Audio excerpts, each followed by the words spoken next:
In this video, I'm going to show you how to test your anterior neck muscles. I'm going to show you exercises you can do to fix weak neck muscles so that you can correct things like forward head posture and just general neck pain. If you watch through to the end of the video, you'll understand how you ended up with these weak neck muscles, how you're going to fix them, and I'll include some extra resources at the end of the video to help you keep your neck feeling healthy and strong. So if you're ready, let's get ready to think right, move right, and feel right.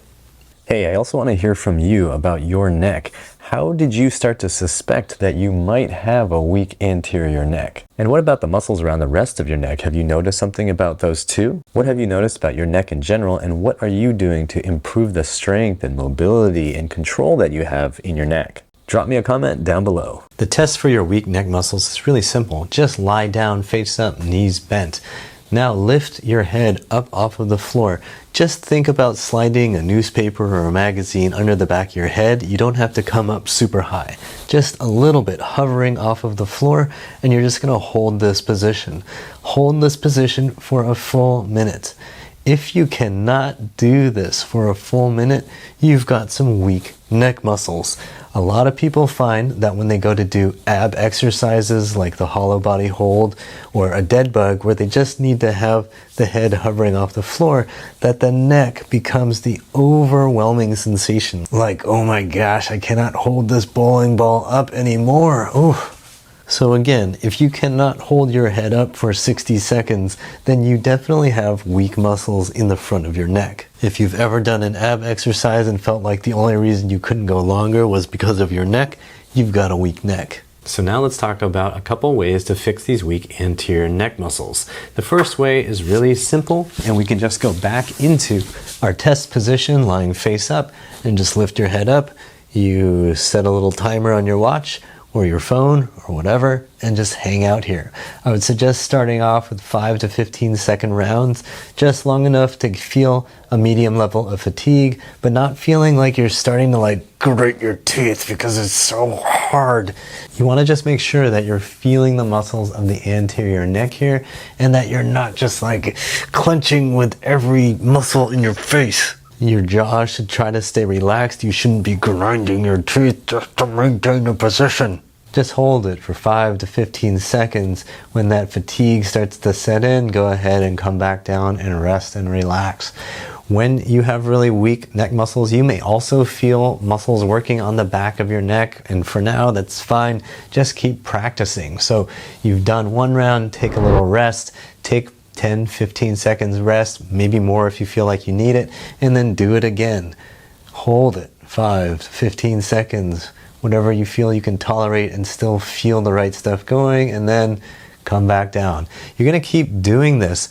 Go to 30 seconds, take a little rest, keep building up the amount of time that you can do this. You can work towards a cumulative 60 seconds and then relax. The goal is over time to build strength and endurance so that you can do longer rounds until you get to that 60 seconds mark. So for example, maybe I'm starting off with just 5-second holds, and then I do that, I rest. I do this 6 times until I get to 30 seconds. I'm feeling like, okay, wow, my neck got a workout. It did 30 seconds total of holding my head up. Awesome. Quick interruption to say a big thanks to JR, Paula, William, Svetlana, and Alf for your support of the Upright Health YouTube channel.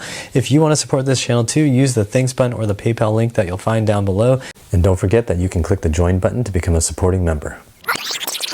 Over time, I want to extend the length of each hold and the cumulative hold time. So that means I would try to then go to 10-second holds and then relax. I do that a total of 3 times until I get to a total of 30 seconds.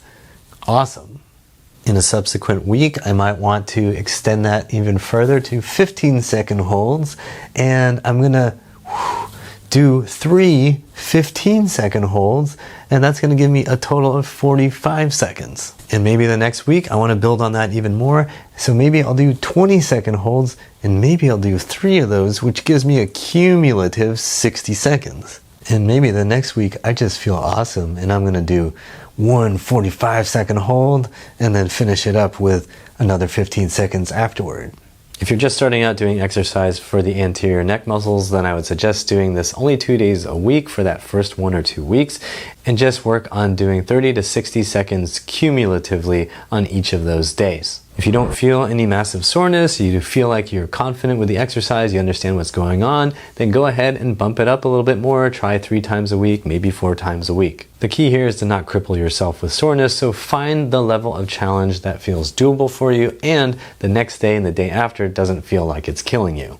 Now let's talk about why these anterior neck muscles often get weak in the first place. Muscles only grow and maintain their strength when they are used. So if you do not use any muscle group for a long period of time, those muscles become weaker. As adults, we rarely do anything to test the strength of our anterior neck muscles.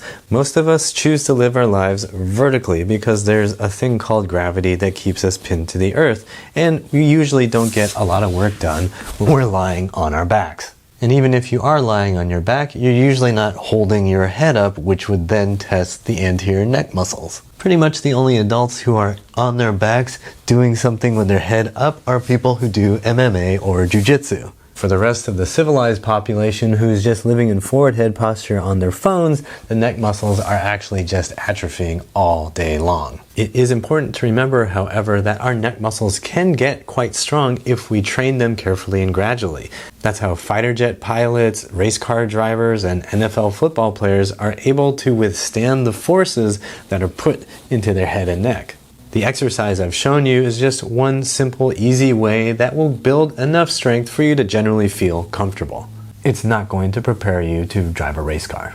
But strengthening the muscles of the anterior neck will help you reduce forward head posture and help you feel more comfortable in your head and neck. If you have forward head or hunchback posture, then be sure to check out my program, The Hunchback Fix, which I'll link to down below. And if you have neck or shoulder tension that you just can't seem to massage out, be sure to check out the videos that I'm going to link right here. If you want to support this channel, use the thanks button or the PayPal link down below. I promise I will not use your money to buy neck muscle implants. If you don't want to give me money, that's cool. Just hit the like button, share this video, subscribe with notifications on, and as always, I hope you remember that pain sucks. Life shouldn't.